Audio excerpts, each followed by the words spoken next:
দেখুন, বাইকটি যদি আপনার স্টার্ট না নেয়, এই ভিডিওটি আপনার জন্য। কন্টিনিউ দেখতে থাকুন ভিডিওটি।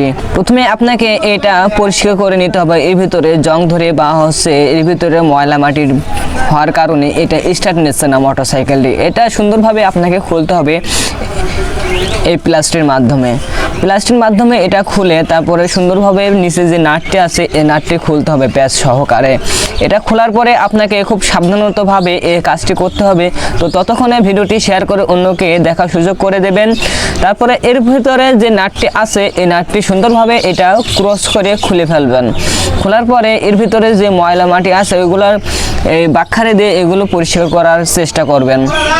তারপর যে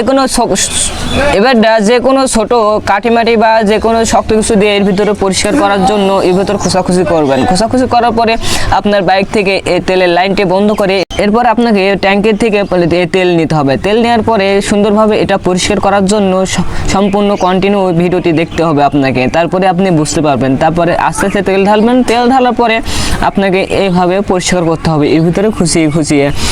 যখনই এটা পরিষ্কার হয়ে যাবে আপনার কাজটি কমপ্লিট হয়ে যাবে। তো ভিডিওটি কন্টিনিউ দেখতে থাকুন।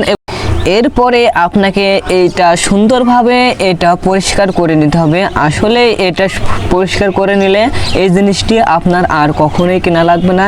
এটা বারবার পরিষ্কার করে আপনি নিজেই এটা ঠিক করে নিতে পারবেন। এটা ঠিক করার জন্য আপনাকে গ্যারেজে যাওয়া লাগবে না।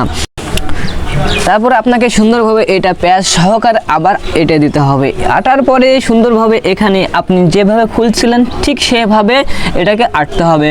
কোনো ভুল করা যাবে না। ভিডিওটি যদি ভালো লাগে অবশ্যই সেভ করে রাখতে পারেন। আপনার ভবিষ্যতের জন্য কাজে লাগতে পারে এবং আপনার পেজে শেয়ার করতে পারবেন এবং আপনার পেজে শেয়ার করে রাখতে পারেন।